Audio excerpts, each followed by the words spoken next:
one of the things that in consultation that I share with our the folks that are looking at starting a nonprofit is what I call, not what I call, but the textbook calls the PESTLE model, P-E.S.T.L.E.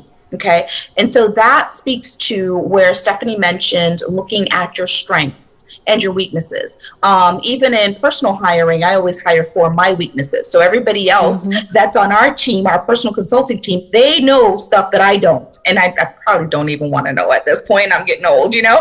But the PESTLE model, look at these areas, some political influence, okay? Whether they're an elected official, someone with some political affiliation, political clout, or access to those elected officials, okay? Because your organization may be an advocacy organization, or the population that you're serving may need some political advocacy. You may need to look at having laws changed to benefit your constituents, okay? So I always say, look at the P. That's the P for the PESTLE.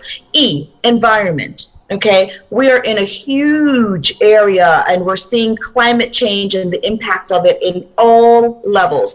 We've got fires in California. We've got flooding down in Miami with the king tides. We've got a pandemic globally. We're now at epsilon in terms of storms here in Florida. We've just had flooding in Louisiana. So who can talk to us about the environmental impact that our folks will experience? Okay, we can't get away from it. So that's the first E. The other is social, and I've added M to that piece as well. It's not in the textbook, but hopefully it will be after I have this conversation. But I've added social and media, but not together as social media per se. But we do need that social worker, okay? That person that will understand that target population, that has the resources that can, or the connections and the access and the information that can say to you, you know what? Okay, so you're facing homelessness. This is who you call, or this is how you write this grant around that, or this is how you create that fundraiser. This is how you outreach, and so on. And then I always say media, because with your organization, you want to get as much earned media coverage as is possible. So do you know somebody like Rishma who has a radio show, okay, that you can say, Rishma, can I either run an ad or can I come on and do a PSA? You know, like Lisa and Mark from Blue FM, hey, can you stick me into your rotation? Because you want folks to understand your mission and your purpose. And that's also a way of visibility, constituents, board development, and attaining additional resources. So that's the PES, and then the M that's kind of in brackets next to the S. T for tech. You need that tech person, okay? And just as an aside, for nonprofits, Google Nonprofits is an amazing tool, okay? Lots of free resources through Google Nonprofits, but you do need that tech person to maybe help you get online, to help if you're going to have your own server, to help create your intranet, okay? To help. What is Google Nonprofit? What is that? What are you talking about? Google has a suite and resources just for nonprofits. And so once you have that nonprofit status, you fill out a form, you get approved, and you get from Google advertising words to website. There used to be, and I haven't used Google Nonprofits in a while, but I know several of my clients are. And so you'll get advertising, you get resources, there's webinars, there's just a lot of free information. There was a point that they actually worked with Microsoft or one of the other providers where you could actually get free laptops and things of that nature. So it's an amazing. Wow, I never knew that. Thank you for that. You're very welcome. I share it loudly and proudly because I've watched so many of my nonprofit clients truly thrive as a result of accessing an Google Nonprofit. So the tech piece, right? So you want to have that tech person that can help to update your website from time to time, that can help you understand your social media analytics, because those things are critical. Then you want L for the legal, like Rishma Eckert here, right? Every nonprofit needs to have access to, if not on your board of directors, an attorney, okay? Preferably a corporate attorney. Now, if you're like me, you may need to have a criminal defense attorney also, but I'm just We're kidding. not going to go there. I'm kidding. That's a joke.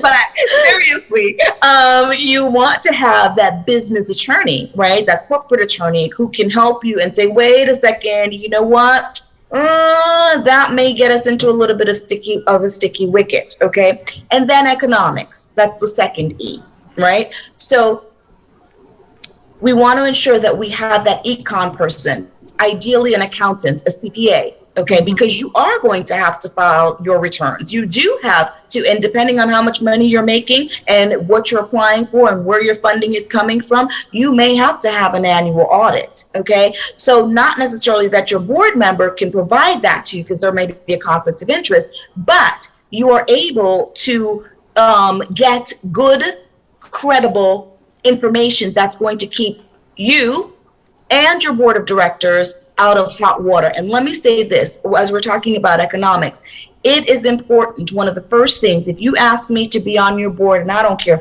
how exciting it is and how glamorous your mission is and how fantastically popular and influential the other board members are, if you do not come to me and say, guess what, I have directors and officers insurance, or I'm getting ready to get that, I want no part of your board of directors, because a board of directors for a nonprofit organization has a fiduciary responsibility to that organization. So if the executive director runs off with the kitty, okay, all the money, the bag, the rest of us are left holding the bag, okay, and we are then responsible. The other thing that I wanted to mention is in terms of setup. A nonprofit cannot be owned by an individual. So I see these individuals that they've had this passion for all their lives, and they really wanted to start this nonprofit organization. And so they have, and they don't want to, they want to be in a position where they'll own it forever and nobody can move them out of the seat. No, well, that's not, then you need to create a for-profit organization. Because as you complete, particularly in state of Florida, when you complete that, your application, you have to determine if you fold, if you close, where will any undistributed funds go? And it has to go to another nonprofit organization, or you can not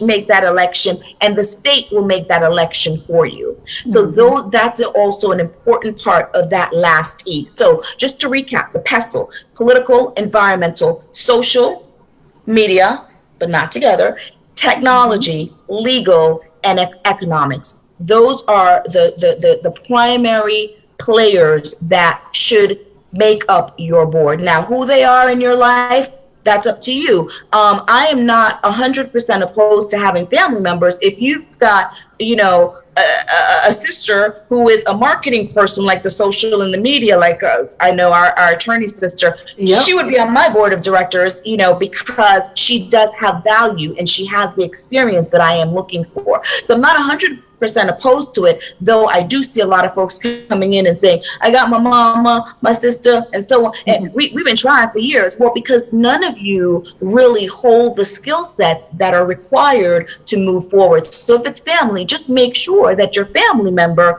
has the skill sets, the experience, the ability to help further your mission. The content on Minding Your Business is for informational and educational purposes only and should not be construed as specific legal advice. This show discusses general legal issues affecting business owners. Opinions of the guests are not necessarily that of the show. If you need assistance with your specific legal issue, please consult with a licensed attorney.